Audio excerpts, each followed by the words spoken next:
Ob strugi Drtiščice v naselju Ples v Moravški dolini leži Rotarjev mlin. Ponaša se z več kot 100-letno zgodovino neprekinjenega delovanja, tako da je zagotovo veteran med redkimi slovenskimi mlini. Zaradi skoraj butične proizvodnje je moka, ki jo tukaj meljejo, še posebej kvalitetna in okusna, tako da s prodajo nimajo težav. Mlin upravlja, vodi in v njem melje mladi gospodar Gorazd Rotar, tako da se za njegovo prihodnost ni bati.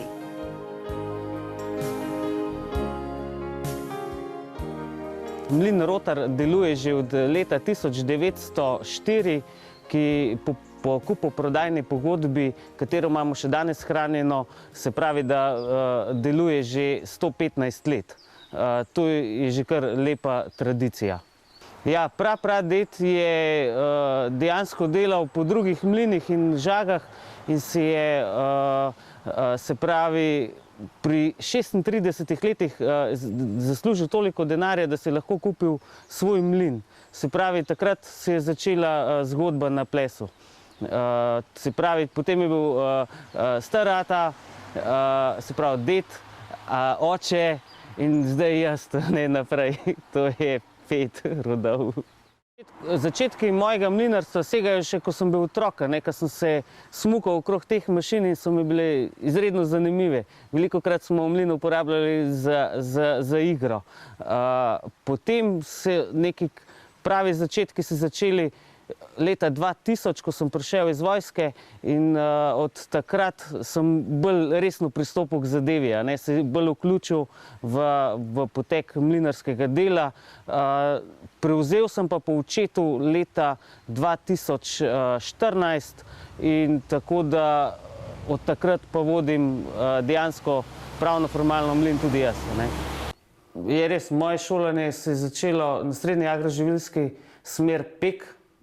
Nekako je bila želja pač vseh nas, da to malo nadgradimo, kot še zraven pekarno, ampak se je kasneje izkazalo, da pač kot sam ne moreš vsega početi. Bratje so šli v drugo smer, sem se odločil še za nadaljevanje šolanja, tako da sem naredil 5. stopnjo srednji živilski tehnik.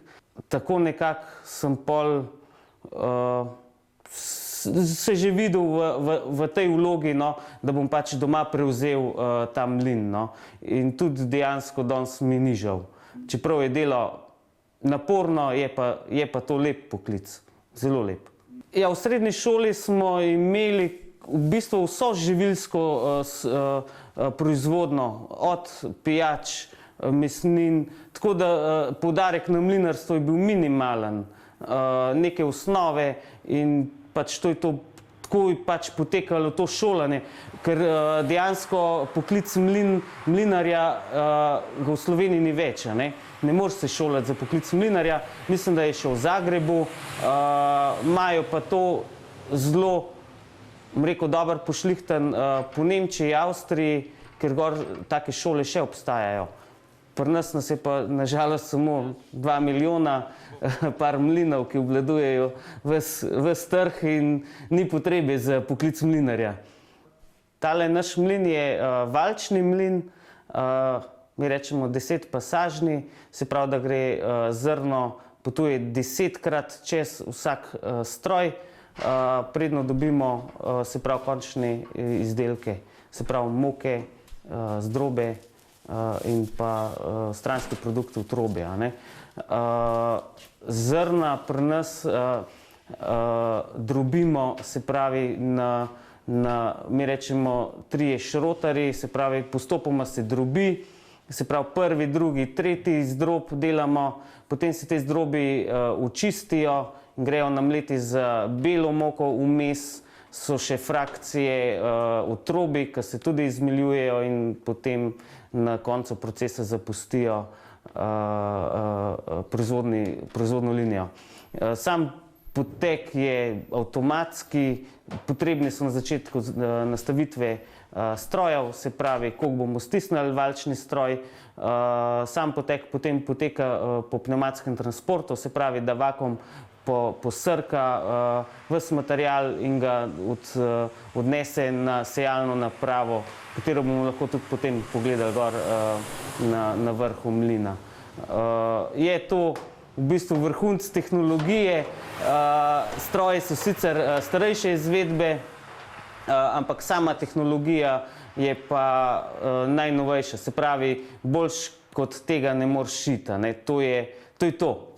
Ja, od mlina do mlina vsak mlin ima pač svoj sistem in noben mlin ni enak, no. Vsaj tiste, katere jaz poznam. Še zmeraj bom rekel, da največji vložek k kvalitetni moki, da še zmeraj v štartu kmet, da poseje pravo seme, in tukaj se šele začne.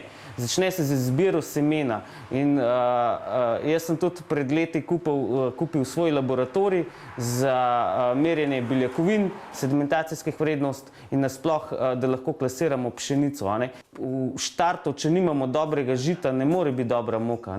Potem, ko imamo enkrat, se pravi, kvalitetno pšenico, jo kvalitetno očistimo lahko in potem gre šele na mletje. Tukaj se pa vsak mlin razlikuje. Naš mlin se razlikuje napram sodobnejših mlinov v tem, da je proizvodnja majhna, se pravi, ne pride do trenj in pregrevanja valčnih strojev, kateri bi uničevali moko, se pravi, da ne pride do pregrevanja moke. Marsikdo misli, da se na valčnih strojih moka pregreva. Se, na velikih industrijskih, katerih proizvodnja je res ogromna. Na naših majhnih strojih se pa vrti z veliko manjšo hitrostjo in potem ne pride do pregrevanja mok. Tukaj je, bom rekel, zelo velik faktor na koncu, kakšen bo izdelka, kako hitro ga ti zmelješ. Razlika med valčnimi stroji in mlinom na kamen je v tem, da lahko na valčnih strojih dobimo lepše frakcije. Se pravi, lahko postopoma ločujemo, kar na mlinu na kamen tega ne moremo doseči. In tudi količina zmletega zrnja je na valčnih strojih večja kot pa na kamnu.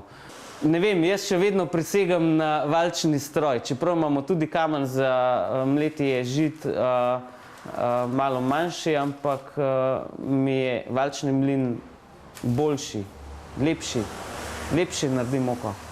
Pri nas zmeljemo pšenico, ker je tega največ zmeljemo, potem piro, kamut, ajdo, luščimo tudi ječmen. Je razlika med mokami, se pravi, ko imamo, ne vem, moko tip 500 oziroma tip 850 ali pa 1100, je samo v prisotnosti anorganskih snovi oziroma na koncu, če laboratorijsko gledamo, koliko ima kakšna moka pepela notara. Se pravi, to so snovi otrobi, katere, se pravi, delež procent otrobov v kakšnem določenem tipu moke. Tako nekako se klasira moka. Danes je še zmeraj aktualna bela moka. Mi največ prodamo pšenične bele moke. Količinsko, seveda, so pa v trendu pira, kamut, te dve moke, ali enozrnica, dvozrnica. To je v trendu, ampak bom rekel, mogoče še nismo dovolj ozaveščeni, koliko so te žita dejansko zdrava. To je, ne vem, jaz bom tako rekel, enozrnica ima gensko sestavo čisto drugačno kot pšenica, bolj je prijazna človeku. Zdaj, velikokrat se gleda ceno mok, ampak jaz bom tako rekel, če ti spečeš sam kruh, profitiraš, če kupiš malo dražjo moko. Bom rekel, da je zihar te cenejše, da kupiš osnovno surovino, sam zamesiš kruh, spečeš in imaš, bom rekel, vrhunski izdelek doma. Z malo denarja.